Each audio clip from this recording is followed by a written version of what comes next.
sejak lama, karena saya sering ke Bekasi ya, sejak lama untuk segera dilakukan penataan. Bahkan saya ingin merumuskan sarana transportasi sungai perkotaan.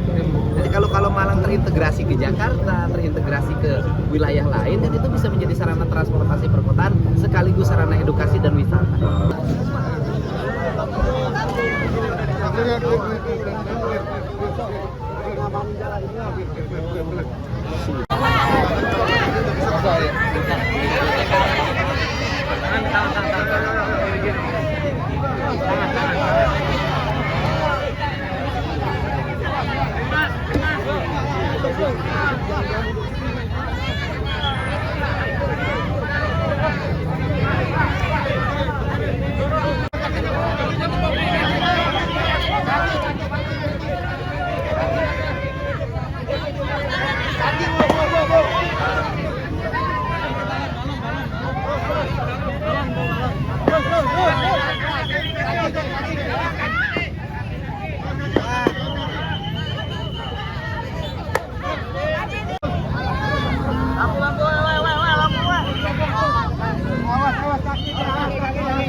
Jadi untuk agenda malam ini apa nih Pak? Ya, yang pertama problematika yang utama adalah masalah kemiskinan. Banyak anak-anak yang orang tuanya tidak memiliki kemampuan, baik itu karena meninggal atau karena tidak memiliki profesi yang memadai, sehingga saya lihat di sini banyak anak-anak yang ke depan harus distimulus oleh negara. Stimulus gajinya, stimulus pendidikannya.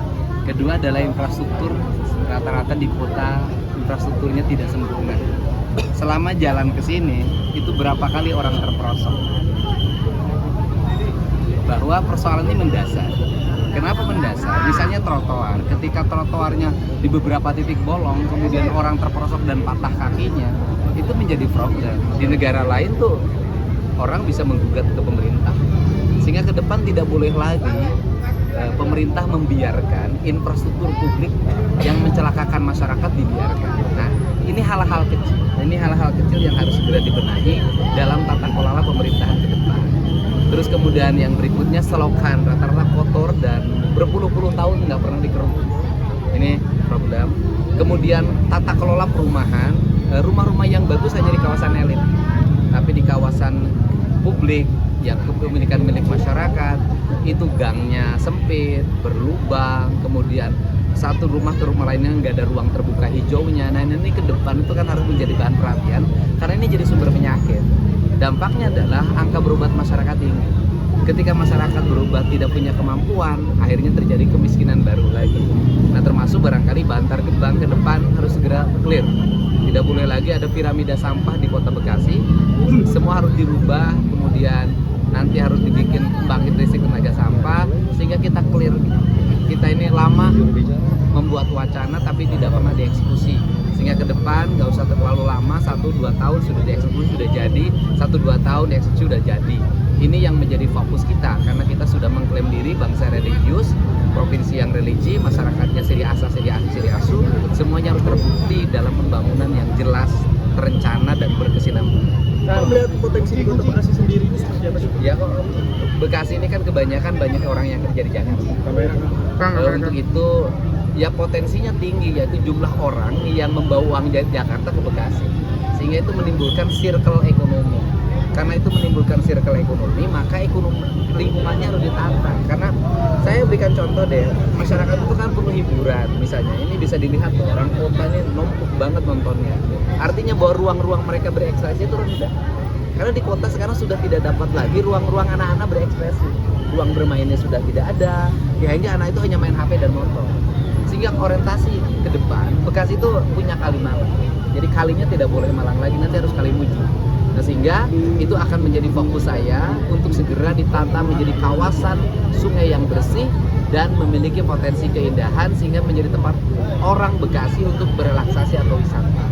ini yang harus dibangun. Kemudian harus ada penataan ruangnya yang jelas, mana ruang terbuka hijaunya, mana ruang untuk kepentingan sosial masyarakat, mana ruang untuk perumahan pemukiman, dan semuanya harus mulai diatur sehingga nanti itu harus ada pergub yang mengatur wilayah ini luasnya sekian, penduduknya harus sekian. Sekali lagi, wilayah ini ruasnya sekian, penduduknya harus sekian, karena orang yang berdomisili pada sebuah tempat itu harus ada ukuran meternya. Kalau tidak, nanti terjadi penumpukan orang pada satu wilayah, dan itu sangat berbahaya bagi kebahagiaan, keselamatan, terbebasnya dari penyakit dari warga tersebut. Gubernur sebelumnya menyatakan kalau Kalimalang ini akan dibuat secara Itu sudah menjadi ide saya sejak lama, karena saya sering ke Bekasi ya. Sejak lama untuk segera dilakukan penataan, bahkan saya ingin merumuskan sarana transportasi sungai perkotaan.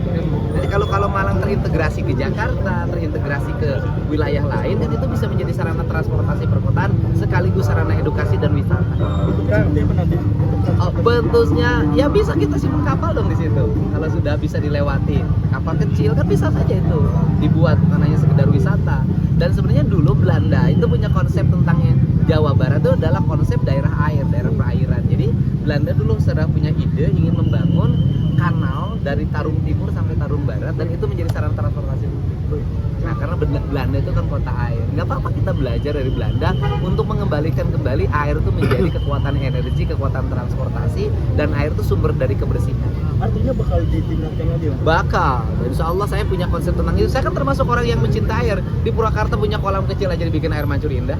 Yang terkait gimana? Oh iya, kan gini, kan Pertimbangannya ketua ketua barisan gawe rancagenya kan tentara pensiunan tentara berpangkat mayor jenderal, ya kan? Artinya harus ada figur penyeimbang yang bisa menyampaikan pesan-pesan dalam pesan-pesan yang menyentuh dan jenaka. Dan Kang Sule ini sosok yang memiliki kualifikasi untuk menjadi itu, karena sering kan Kang Sule beracara di acara-acara umum, kemudian dia menyampaikan pesan-pesan jenaka secara jenius. Nah, kita memerlukan seorang PR itu bukan hanya menyampaikan pesan, tetapi juga membahagiakan orang yang diberi pesan.